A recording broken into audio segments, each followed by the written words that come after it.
अमरावती शहर में स्वास्थ्य सेवा में अगर एक चर्चित नाम है तो वह है डॉक्टर सैयद अबरार का। हर कोई व्यक्ति अगर अपने दांतों के इलाज के संबंध में बात करना चाहता है तो सबसे पहले डॉक्टर अबरार का नाम लेता है। कम शुल्क में बेहतर सेवा और सर्विस देने वाले डॉक्टर सैयद अबरार पिछले कुछ दिनों से सामाजिक गतिविधियों में भी अग्रसर रहे हैं, लेकिन हालिया विधानसभा चुनाव में वे प्रहार उम्मीदवार के रूप में सामने आए हैं।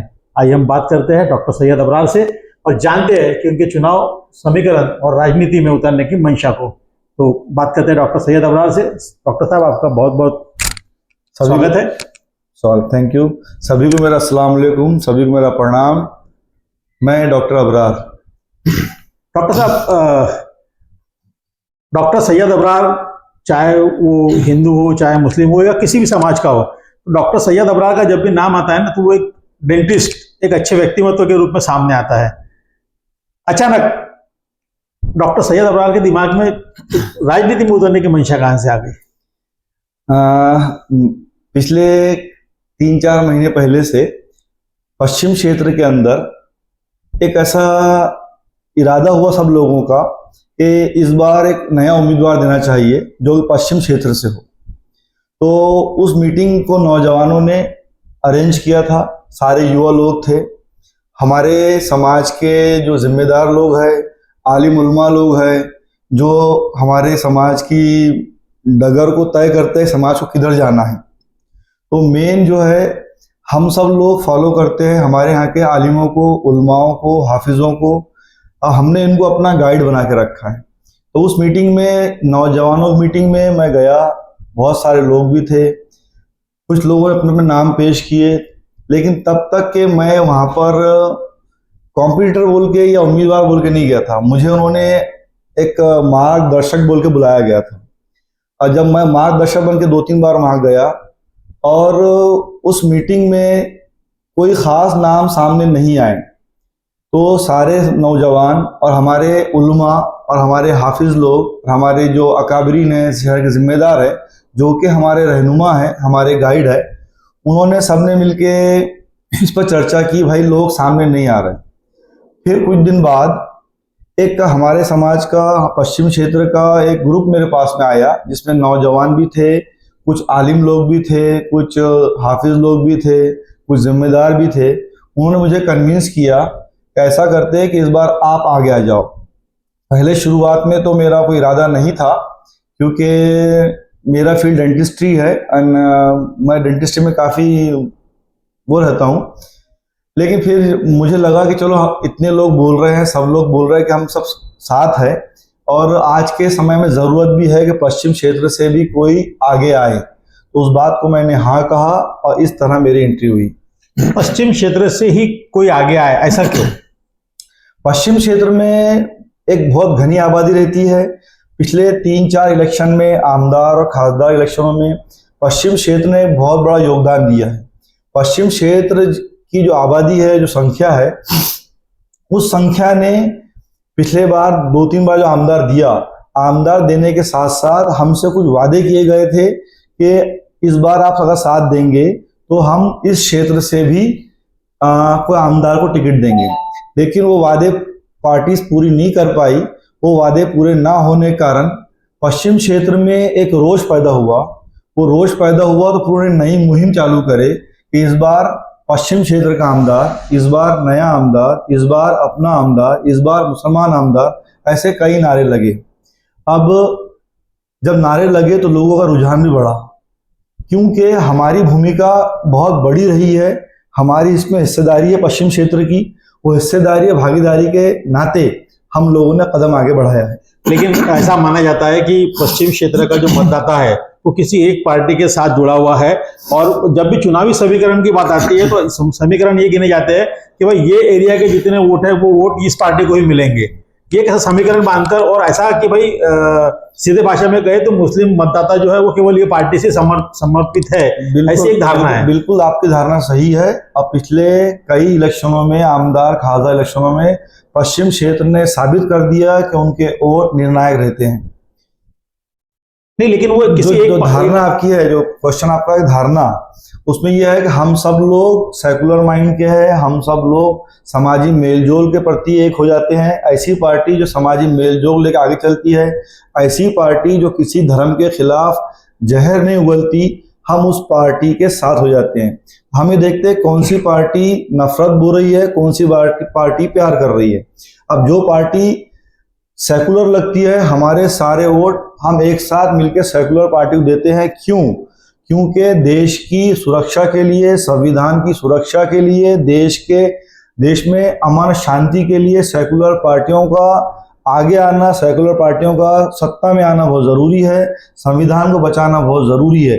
अगर हर व्यक्ति जो सेकुलर है, जो अहिंसा में भरोसा करता है, जो शांति प्रिय है, वो सब एक साथ होके शांति प्रिय पार्टियों को वोट देते हैं तो वो दिन दूर नहीं, देश में दोबारा शांति आ जाएंगी, आपसी मेलजोल बढ़ जाएगा, भाईचारा पैदा हो जाएगा। हमारा एक ही लक्ष्य रहता है, पश्चिम क्षेत्र वालों का एक ही लक्ष्य रहता है कि शहर में, राज्य में और देश में शांति फैले रहे। क्यों? क्योंकि लड़ने भिड़ने से, झगड़ा करने से, नफरत करने से कुछ हासिल नहीं होने वाला लेकिन सवाल ये भी है कि हम जिस उम्मीदवार को चुनते हैं वो अपने फायदे के लिए किसी एक पार्टी में चला जाता है, किसी दूसरी पार्टी में आ जाता है, किसी तीसरी पार्टी में। तो जो सेक्युलरिज्म की बात हम करते हैं, वो सेक्युलरिज्म की बात वो पर्टिकुलर जिस व्यक्ति को हम चुनते हैं उसमें भी तो होनी चाहिए। अगर अपनी बात रखने के लिए, अपने पद को पाने के लिए, अपनी लालसा पूरा करने के लिए अगर वो पार्टी बदल रहे हैं, तो फिर ऐसे में सेक्युलरिज्म कहाँ रह गया?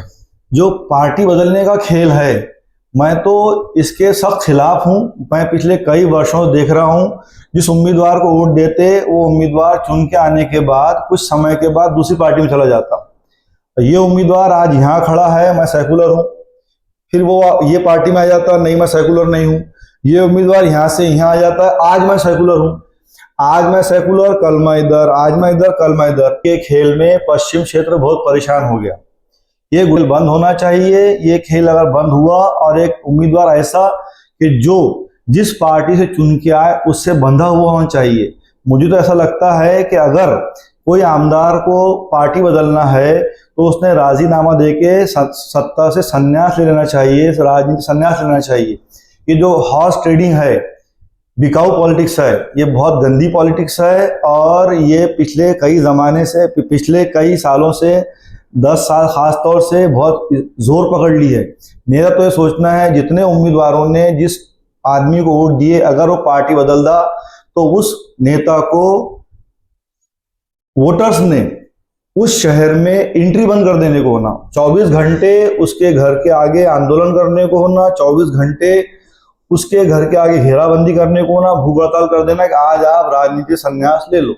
लेकिन सवाल ये भी है कि हम लोग बहुत जोर शोर से कहते हैं कि इस बार मुस्लिम विधायक, आप जो कह रहे हैं कि मुस्लिम मतदाताओं की संख्या जो है वो बहुत मायने भी रखती है, लेकिन जब भी ऐसा कोई विषय आता है कि जब एक मुस्लिम समुदाय एक साथ हो जाए तो उसमें बिखराव शुरू हो जाता है। जैसा भी आपने कहा कि एक मीटिंग हुई और मीटिंग में डिस्कशन था, लेकिन वहां जो सुर उभरे वो हर एक व्यक्ति अपने फायदे के लिए सुर उभार रहा था, अपने फायदे की बात कर रहा था। आज लगता है आपको वो चित्र? हमारी जो मीटिंग हुई थी जिसमें शहर के जिम्मेदार, आलिम उलमा, हमारे गाइड, हमारे मार्गदर्शक शामिल थे, उसमें हमने तय किए थे कि इस प्लेटफॉर्म पर 5, 6, 7, 8 जो कैंडिडेट आना है वो सब मिलकर आओ, अपनी अपनी बात रखो, अपनी अपनी मेहनत करो। लेकिन शहर के जिम्मेदार, शहर के रहनुमा, आलिम उलमा सिर्फ उसी को सिलेक्ट करेंगे, उसी को फेवर करेंगे जिसके पास दोनों क्षेत्र के वोट है। अमरावती की हालत ऐसी है कि यहाँ पर कोई भी एक उम्मीदवार एक समाज के भरोसे आमदार नहीं बन सकता। कोई भी एक उम्मीदवार एक समाज के भरोसे आमदार नहीं बन सकता। हम सबको दोनों समाज को लेके चलना पड़ेगा, दोनों का मेलजोल रहेगा तो ही उम्मीदवार आमदार बन सकता है। मैं जिस पार्टी से जुड़ा हुआ हूँ, आदरणीय बच्चू भाऊ कड़ू की पार्टी है, प्रहार पार्टी का नाम है, और इस पार्टी में हर समाज का व्यक्ति आपको मिलेगा। मैंने बहुत ज़्यादा चिंतन मंथन किया, बहुत लोगों से सलाह किया, मेरे कुछ आलिम उलमा लोग हैं, मेरे कुछ रहनुमा शहर के जिम्मेदार लोग हैं, उनसे मैंने सलाह किया।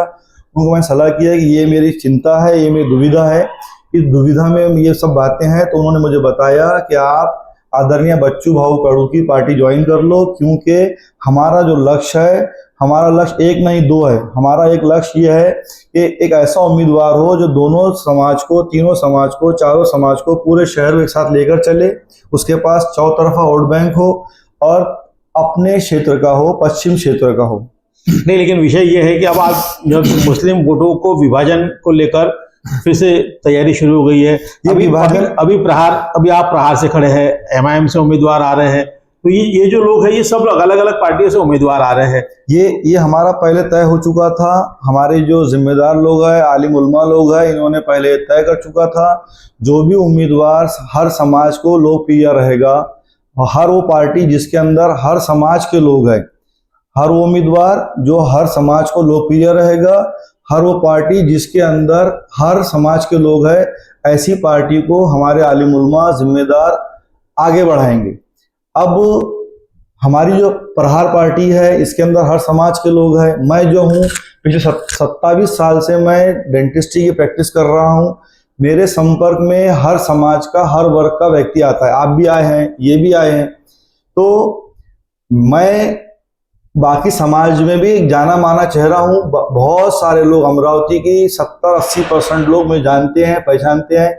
और पिछले कई दिनों से मुझे शुभकामनाओं के फोन आ रहे हैं कि इस बार एक अच्छा उम्मीदवार, एक सीधा साधा उम्मीदवार इसमें राजनीति में आया है। मैं आपकी बात में पकड़ता हूँ कि राजनीति में सीधा साधा उम्मीदवार काम नहीं करता, क्योंकि जैसा कि हम लोग देखते हैं कि यहाँ पर उठापटक पाला बदलने वाला उम्मीदवार जो रहता है वो ज्यादा मायने रखता है। आप एक सीधे डॉक्टर है, एक बहुत प्लेन हार्टेड व्यक्ति है और बहुत सीधी सीधी बात अपने रखते हैं, जनताओं के बीच कैसे खड़े उतरेंगे? मैंने जो पिछले 27 साल में अनुभव लिया है वो अनुभव ये है, honesty is the best policy. ईमानदारी ही आपकी कामयाबी है। इस मत को लेकर मैं आगे चला था। जब डॉक्टर्स के बीच में बैठता हूँ तो जब शुरुआत में मैं प्रैक्टिस शुरू किया तो सब लोगों ने मुझे बताया कि तू इतने कम पैसों में इलाज करता है, तू साफ साफ बोल देता है, ये ऐसा है, एकदम अपने पेशेंट सामने खुल के बात रख देता है। तो कुछ लोगों ने मुझे समझाया कि ऐसा नहीं करना, अपने को कमाना भी है, और कुछ लोगों ने आरोप भी लगाया। लेकिन मैंने एक बात महसूस किया था, जिस लाइन को लेकर मैं चला था, कि ईमानदारी एक ही चीज़ है जो कामयाबी ला के देती है। 27 साल में मैंने ईमानदारी से काम किया, उसमें मुझे कामयाबी हाथ लगी। एक सीधा साधा डॉक्टर बन के मैंने कामयाबी हासिल की। मैंने दवाखाने में कभी दाव पेच, झूठ सच, डराने वाली भाषा कभी नहीं बोला, उसमें मैं कामयाब हुआ।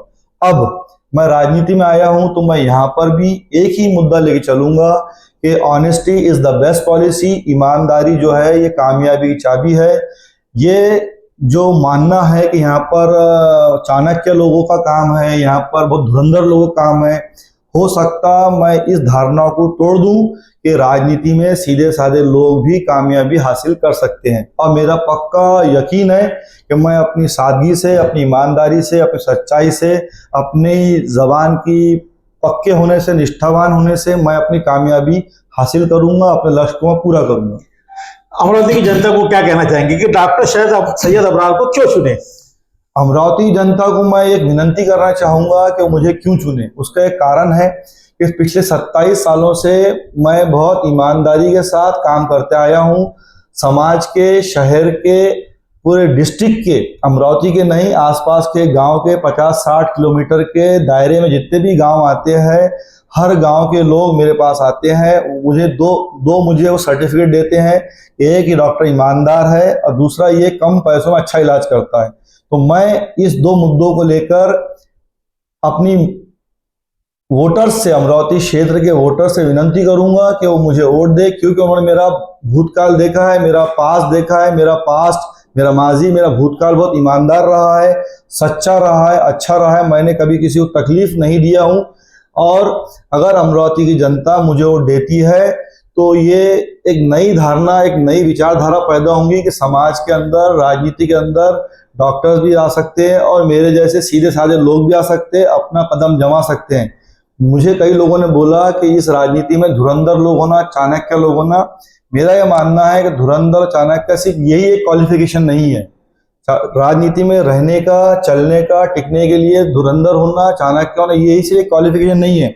अगर कोई आदमी ईमानदारी से आगे चलता है तो उसको भी कामयाबी होंगी। और अमरावती की जनता, अमरावती वोटर्स जो है ये बहुत समझदार है। इन्होंने सब लोगों के सारे हथकंडे, सब गेम देख चुके, कोई आज इधर, कोई उधर, कोई इधर, कोई इधर, ये सारा गुड्डा गुड्डी का खेल अमरावती के लोगों ने देख चुके। अब अमरावती के लोग, अमरावती के नागरिक जो है ये परिवर्तन चाहते हैं, ये भी चाहते हैं कि बदलाव आए। अब बदलाव में एक नए किस्म के नए व्यक्ति को वोट दे और वोट देकर ये तपासे कि ये कैसा खरा उतरता या नहीं उतरता। अगर मैं खरा उतर गया तो अगले 50 साल तक अमरावती की राजनीति में सीधे साधे लोगों का वर्चस्व रहेगा।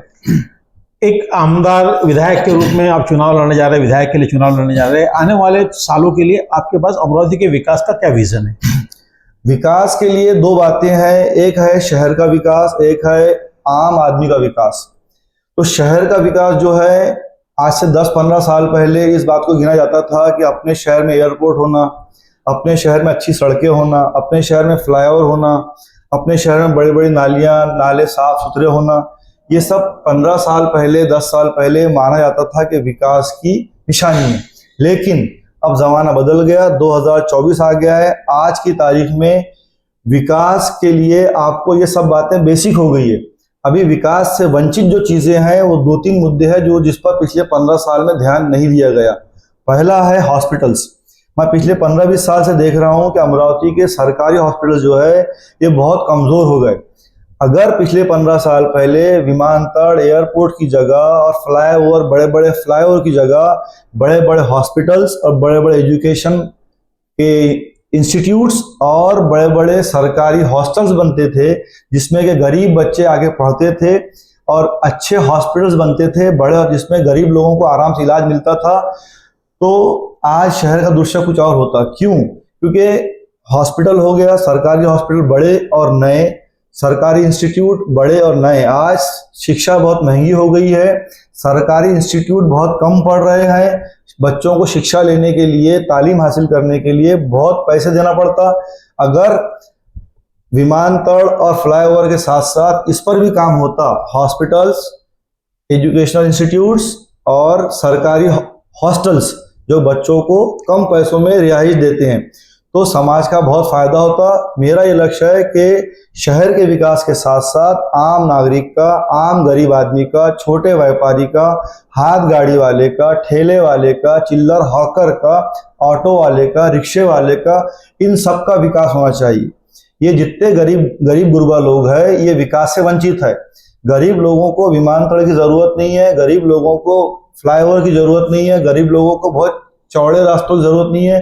गरीब अपनी जिंदगी के 2 ही लक्ष्य रखता है, एक तो अपना 4 पैसे कमा के बाल बच्चों का पेट पाले और 4 पैसे कमा के अपने बाल बच्चों को अच्छा शिक्षा दे।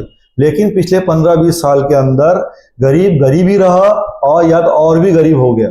और ऊपर से हमारे सिस्टम का ये जुल्म है गरीबों के प्रति कि गरीब को बड़ी धिक्कार की नजर से देखा जाता है, गरीब को हिकारत से देखा जाता है, गरीब को बहुत ही थर्ड क्लास व्यक्ति समझ के उससे बिहेव किया जाता है। मेरा समाज के हर व्यक्ति से, हर ऑफिसर से, हर एक सिस्टम से अपील है कि गरीबों को तवज्जो दी जाए, गरीबों को सम्मान दिया जाए, क्योंकि अपनी जेब से कोई भी 2 पैसे गरीब को देता नहीं कि भाई ये तूने 100 रुपए का मुझे आम दिया, 100 रुपए तुम प्याज अदरक दिया तो 200 ले ले। नहीं, गरीब को हमेशा मेहनत से ही कमाना पड़ता है। लेकिन मैं जो देखता हूं कि गरीबों पर अत्याचार होता है, उनकी दुकानें फेंक दी जाती है, शहर के रास्ते चौड़े करने के लिए उनकी दुकानें उजाड़ दी जाती है। कभी भी रास्ते में बोलते हैं आप ठेला मत लगाओ। बॉम्बे जैसे बड़े सिटी के अंदर फुटपाथ आबाद है, वहां पर गरीब लोग अपनी दुकानें लगाकर खूब सारा बिजनेस करते हैं। जो गरीब लोग धंधा करते ये भी अपनी जीडीपी में एक बड़ा योगदान देते हैं। आज से 5 साल पहले नागपुर के फुटपाथ पे होने वाले बिजनेस का एक बड़ा सर्वे आया था, कोई एक बड़े इंस्टीट्यूट ने उस पर एक रिसर्च किया था। उसने ये बताया था कि जो गरीब लोग फुटपाथ पे बिजनेस करते हैं वो गरीब लोग गरीब को ही फायदा करते। तो फुटपाथ पे जो लोग बिजनेस करते, हाथ ठेलों जो बिजनेस करते, ये देश के गरीबों के हित में है। अमीर लोग तो मॉल में जाते, जो चीज मॉल में 100 रुपए मिलती, गरीब लोग उसको 20 रुपए बेच डालते। तो गरीब ही गरीब का दोस्त है। गरीब, अगर आप गरीब लोगों की दुकानें तोड़ देंगे, गरीब लोगों की दुकानें सरका देंगे या उनकी दुकानों को हटा देंगे, उनके ठेलों को हटा देंगे, उनके ऑटो रिक्शा को तराश देंगे, तो वो गरीब अपने घर रोटी भी नहीं पहुंचा पाएंगे और गरीब अपने बच्चों को शिक्षा नहीं दे पाएंगे। अगर हम चाहते हैं कि अमरावती के नागरिक अपने बच्चों को शिक्षा दे अच्छी, तो गरीबों पर अत्याचार बंद होना चाहिए। उनको हॉस्पिटल्स, पढ़ने के लिए हॉस्टल्स और एजुकेशन इंस्टीट्यूट सरकारी, ये सब होना जरूरी है। और मेरा ये कोशिश रहेगी कि बीमारी इलाज सस्ते से सस्ता हो जाए और एजुकेशन जो है ये सस्ते सस्ता हो जाए। ये मेरे मुद्दे रहेंगे। हम डॉक्टर सैयद अबरार से बात कर रहे थे, बहुत ही एक अच्छी बात उन्होंने कही है कि अगर शिक्षा अगर सस्ती हो गई तो बट नेचुरल है, डेवलपमेंट होगा, विकास होगा। और पहले शिक्षा और स्वास्थ्य, इस पर हमें ध्यान देना है। एक विधायक के रूप में भी शिक्षा और स्वास्थ्य पर ध्यान देंगे। एक और अच्छी बात कही कि ईमानदारी ही मेरा धर्म है, और ईमानदारी से अगर काम करते हैं तो निश्चित ही लोगों का सहानुभूति और लोगों का प्यार उन्हें मिलेगा। हमारे साथ डॉक्टर सैयद अबरार है, जो प्रहार से अमरावती विधानसभा क्षेत्र के उम्मीदवार है। बहुत स्पष्ट तौर पर उन्होंने अपनी भूमिका हमारे सामने रखी है। फैसला जनता को करना है कि उन्हें कौन अच्छा लगता है और कौन नहीं, लेकिन एक अच्छे व्यक्तित्व के रूप में डॉक्टर अबरार की शहर में एक अलग प्रतिष्ठा है। एक अच्छे सेवाभावी डॉक्टर के रूप में वे अपनी पहचान बनाए हुए है। अब जनता उन्हें कितना पसंद करती है ये तो 20 तारीख के बाद ही पता चलेगा। डॉक्टर साहब बहुत बहुत धन्यवाद जय महाराष्ट्र बात करने के लिए। जय हिंद, जय महाराष्ट्र।